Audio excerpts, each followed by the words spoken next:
परिश्रमात मोठी वृद्धी, विलंबाने फळांची प्राप्ती. तूळ राशीच्या जातकांनो, तुम्हाला असं कधी वाटतं का की तुम्ही सगळ्यांना योग्य निर्णय घेत असता, परंतु आयुष्य तुमच्यासाठी कठीण निर्णय घेतं? मग तुम्ही विचार करता, मी इतका बॅलेन्स आहे तरी हे चॅलेंज माझ्याच आयुष्यात का? येणारा मे महिना हे चॅलेंज तुम्हाला तोडायला नव्हे तर घडवायला आलेले आहेत. तूळ रास म्हणजे संतुलन, सौंदर्य आणि न्याय होय. तुम्ही फक्त स्वतःचा विचार करत नाही तर तुम्ही सगळ्यांचा विचार करता. तुमचं मन नेहमी योग्य गोष्ट निवडतं, जरी ती कठीण असली तरीही. संतुलित विचार हीच तुमची खरी ताकद आहे. तुम्ही जिथे जिथे जाता तिथे तिथे हार्मोनी निर्माण होते. या महिन्यात तूळ जातकांसाठी एकच मंत्र आहे, तो म्हणजे संघर्षाचा स्वीकार करा, कारण त्यातून तुम्ही आतून मजबूत होणार आहात. नमस्कार, मी ॲस्ट्रोगुरू डॉक्टर ज्योती जोशी सर्व ज्योतिषप्रेमी व अभ्यासकांचं आजच्या भागात मनपूर्वक स्वागत करते. आपण मे 2026 या महिन्याचं राशी भविष्य समजून घेत आहोत.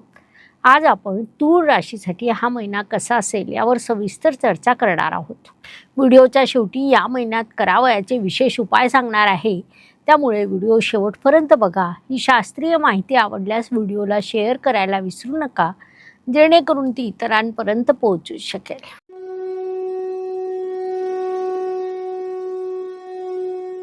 व्यक्तिमत्वाच्या दृष्टीने विचार केला असता तूळ राशीच्या जातकांनो, या महिन्यात तुमचं व्यक्तिमत्व एका वेगळ्या टप्प्यातून जाणार आहे. कारण तुमचे राशी स्वामी शुक्रदेव स्वतः अष्टम स्थानात विराजमान आहेत, परंतु महत्त्वाची बाब म्हणजे तिथे ते आपल्या स्वतःच्या दुसऱ्या स्वराशीत आहे.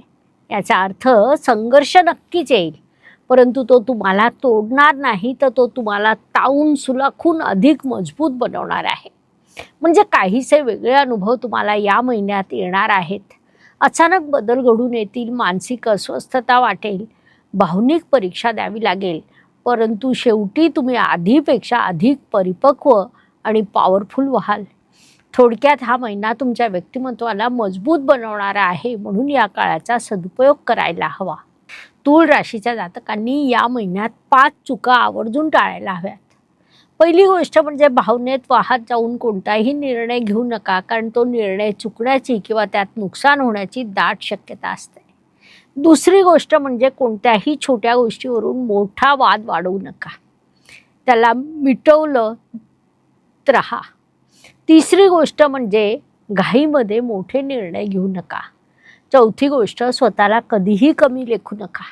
पाचवी गोष्ट प्रत्येकालाच खुश ठेवण्याचा प्रयत्न करू नका. तसा प्रयत्न तुम्ही नेहमीच करत असता, मात्र ते शक्य नसतं.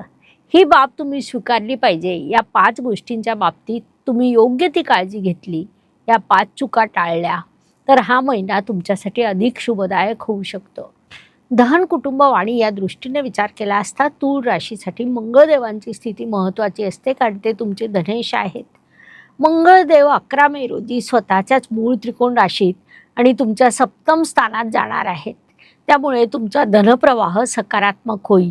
परंतु लक्षात ठेवा, तुमचे धन अधिपती हे अग्नितत्वाचे आहे, त्यामुळे तुमची वाणी कदाचित अग्रेसिव्ह होईल.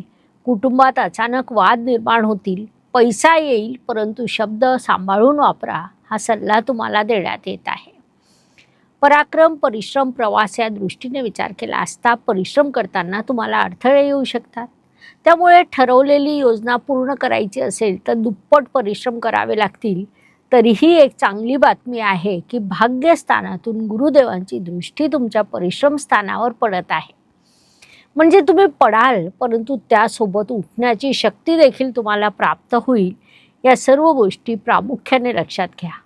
वास्तू, वाहन, जमीन, सुखशांती, मातृसौख्य या सर्व दृष्टीने विचार केला असता तुम्हाला सल्ला देण्यात येत आहे की या महिन्यात कोणताही मोठा निर्णय घेताना अत्यंत सावध राहा. विशेषतः घराच्या बाबतीत, वाहनाच्या बाबतीत घाईमध्ये घेतलेला निर्णय तुम्हाला नुकसान देऊ शकतो.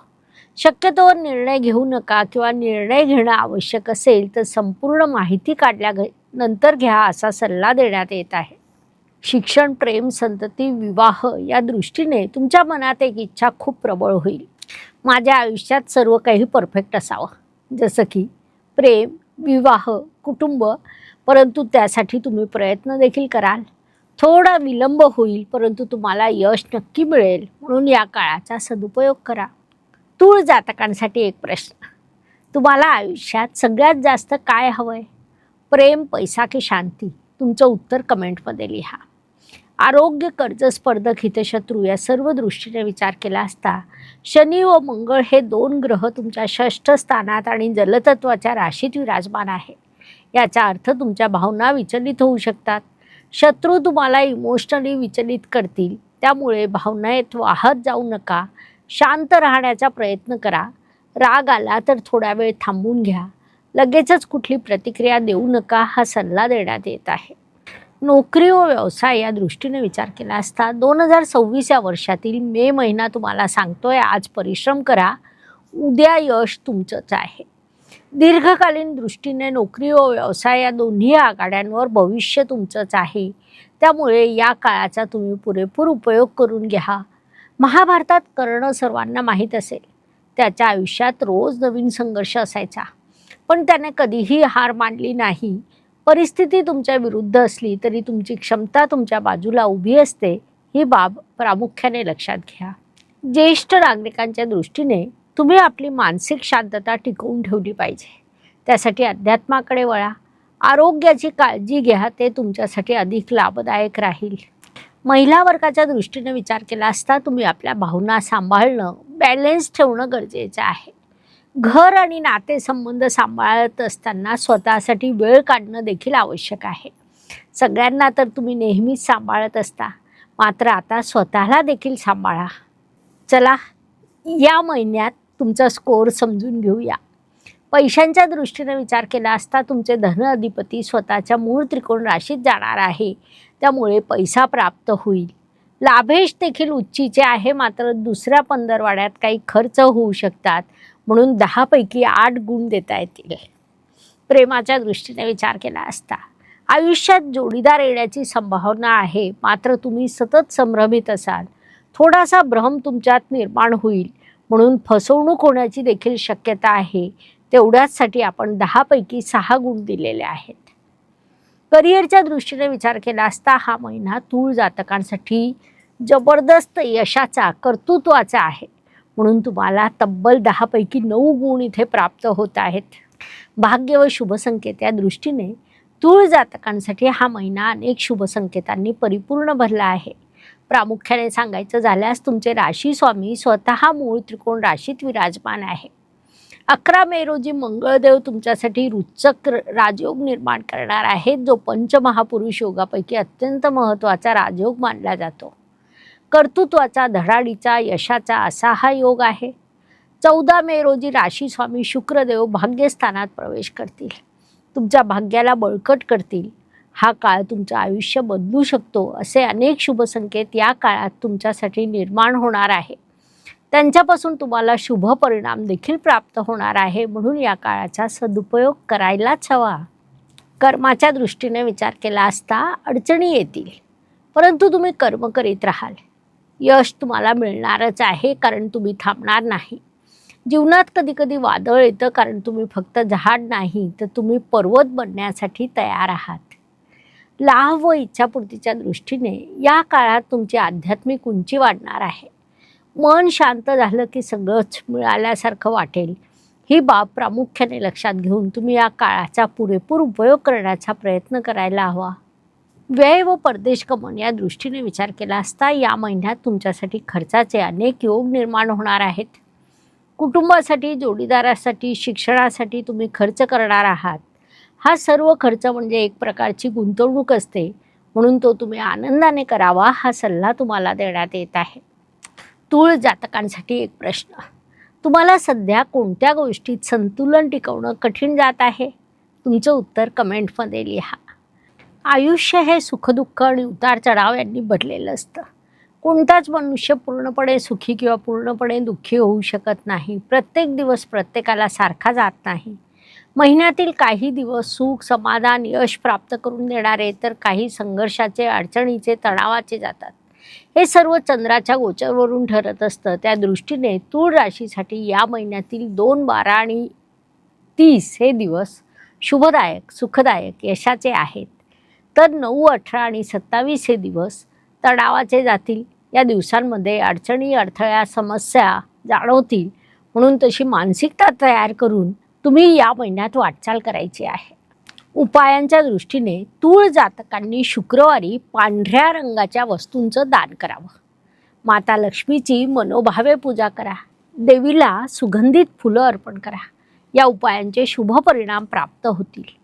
तूळ राशीसाठी रोज क्वार्टर्स हे ब्रेसलेट सुचवण्यात येत आहे. निर्णय क्षमतेत कमी, नातेसंबंधात तणाव अशा समस्यांचा जर तुम्ही सामना करत असाल तर हे ब्रेसलेट लाभदायक राहील. ऑनलाईन खरेदी करायची असल्यास त्याची लिंक डिस्क्रिप्शन बॉक्समध्ये दिलेली आहे. ब्रेसलेटसोबत धारण कसं करायचं याचा शास्त्रोक्त विधी ॲक्टिवेशन कार्ड देत असतो. त्या कार्डवर ब्रेसलेट ठेवून तुम्ही ॲक्टिवेट केलं तर त्याचा तुम्हाला प्रचंड लाभ होतो. सिद्ध केलेलं हे ब्रेसलेट ॲक्टिवेशनने तुम्हाला फळ द्यायला लागतं. आणि हो, सोबतच डिस्काउंटसाठी कुपन कोड देखील असतो. त्यामुळे डिस्क्रिप्शन बॉक्समध्ये आपण बुकिंग करू शकता. तूळ राशीच्या जातकांनो, तुम्ही केवळ बॅलेन्स ठेवणारे नाही तर तुम्ही आयुष्य सुंदर बनवणारे आहात. या महिन्यात संघर्ष येईल, परंतु शेवटी विजय तुमचाच आहे. हे चॅनल केवळ भविष्य शिकवत नाही तर तुमचं भविष्य घडवतं.